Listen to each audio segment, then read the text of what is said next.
마태복음 21장. 그들이 예루살렘에 가까이 와서 올리브 산기슭에 있는 벳박에 이르자 예수께서는 두 제자들을 보내시며 그들에게 말씀하셨습니다. 너희는 저 건너편 마을로 가라. 거기에 가면 나귀 한 마리가 나귀 새끼와 함께 묶여 있을 것이다. 그 나귀들을 풀어서 내게로 끌고 와라.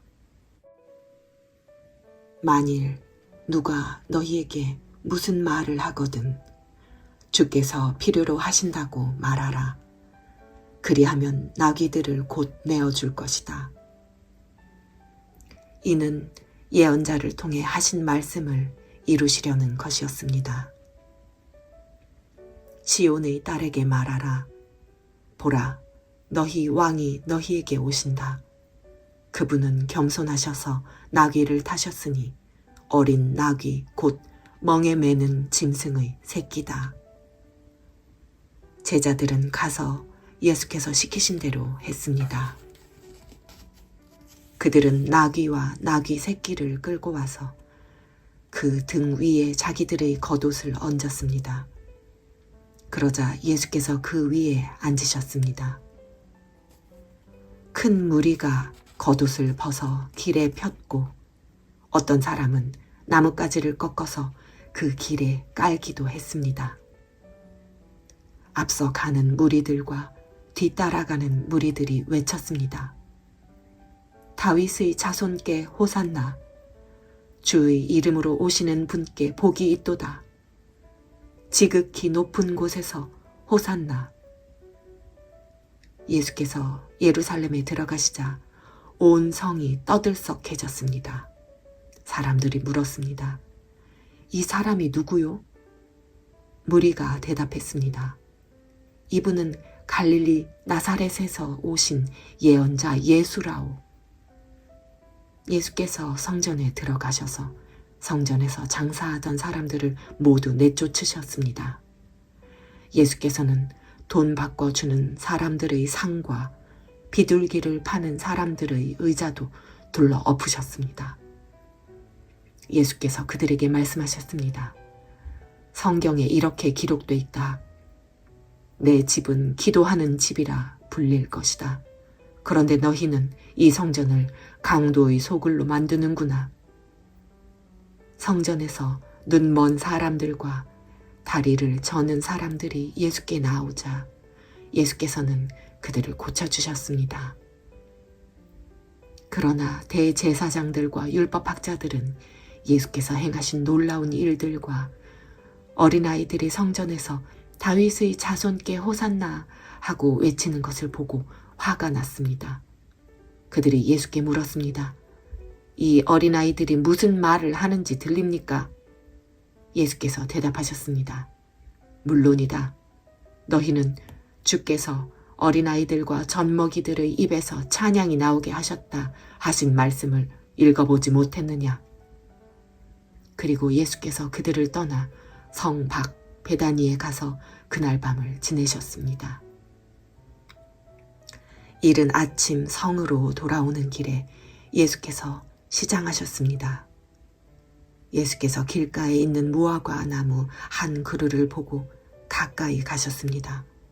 그러나 잎사귀 밖에는 아무것도 없으므로 그 나무에게 말씀하셨습니다. 다시는 내가 열매를 맺지 못할 것이다. 그러자 즉시 나무가 말라버렸습니다. 제자들은 이것을 보고 놀라 물었습니다. 어떻게 무화과 나무가 이렇게 당장 말라버렸습니까? 예수께서 대답하셨습니다. 내가 진실로 너희에게 말한다. 너희가 믿고 의심하지 않으면 이 무화과 나무의 한 일을 너희도 할 수 있을 뿐 아니라 이 산에서 들려서 바다에 빠져라 하고 말해도 그대로 이루어질 것이다. 너희가 기도할 때 무엇이든지 믿고 구하는 것은 다 받을 것이다.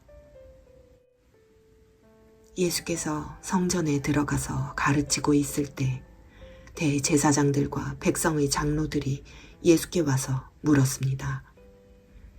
당신이 무슨 권세로 이런 일을 하는 것이오? 누가 이런 권세를 주었소? 예수께서 대답하셨습니다. 나도 한 가지 물어보겠다. 너희가 대답하면 내가 무슨 권세로 이런 일을 하는지 말해주겠다. 요한의 세례가 어디서 왔느냐? 하늘로부터냐? 아니면 사람으로부터냐? 그들은 이것을 두고 서로 의논하며 말했습니다. 우리가 하늘로부터 왔다고 하면 저 사람이 그러면 왜 요한을 믿지 않았느냐 할 테고, 그렇다고 사람으로부터 왔다고 하면 사람들이 요한을 예언자로 믿고 있으니 두려울 따름이다. 그래서 그들은 예수께 잘 모르겠다고 대답했습니다. 그러자 예수께서 말씀하셨습니다. 그렇다면 나도 무슨 권세로 이런 일을 하는지 너희에게 말하지 않겠다. 너희는 어떻게 생각하느냐? 어떤 사람에게 두 아들이 있었다. 그 사람이 맏아들에게 가서 얘야 오늘 포도원에 가서 일하여라 하고 말했다. 맏아들은 싫습니다 라고 대답했지만 그 뒤에 그는 뉘우치고 일하러 갔다. 그 후 아버지는 둘째 아들에게 가서 똑같이 말했다. 둘째 아들은 예 아버지라고 대답만 하고는 가지 않았다. 두 아들 가운데 누가 아버지의 뜻을 행했느냐? 그들이 대답했습니다. 맏아들입니다. 예수께서 그들에게 말씀하셨습니다. 내가 진실로 너희에게 말한다. 세리들과 창녀들이 너희보다 먼저 하나님 나라에 들어갈 것이다. 요한이 너희에게 의의 길을 보여주려고 왔는데 너희는 그를 믿지 않았지만 세리들과 창녀들은 그를 믿었다.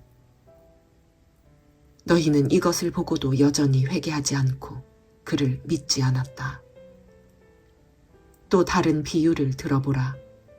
포도원을 만든 집주인이 있었다. 그는 포도원 둘레에 울타리를 치고 땅을 파서 포도즙 짜는 틀을 만들고 망대를 세웠다. 그리고 어떤 농부들에게 포도원을 세주고 멀리 여행을 떠났다. 수확할 때가 가까워지자 주인은 열매 소출의 얼마를 받기 위해 자기 종들을 농부들에게 보냈다. 그 농부들은 종들을 붙잡아 하나는 때리고 다른 하나는 죽이고 또 다른 하나는 돌로 쳤다. 그 후 주인은 다른 종들을 처음보다 더 많이 보냈다. 그러나 농부들은 그 종들에게도 똑같이 대했다. 마침내 주인은 그들이 내 아들은 존중하겠지라며 자기 아들을 농부들에게 보냈다. 그러나 농부들은 그 아들을 보자마자 자기들끼리 수군거렸다.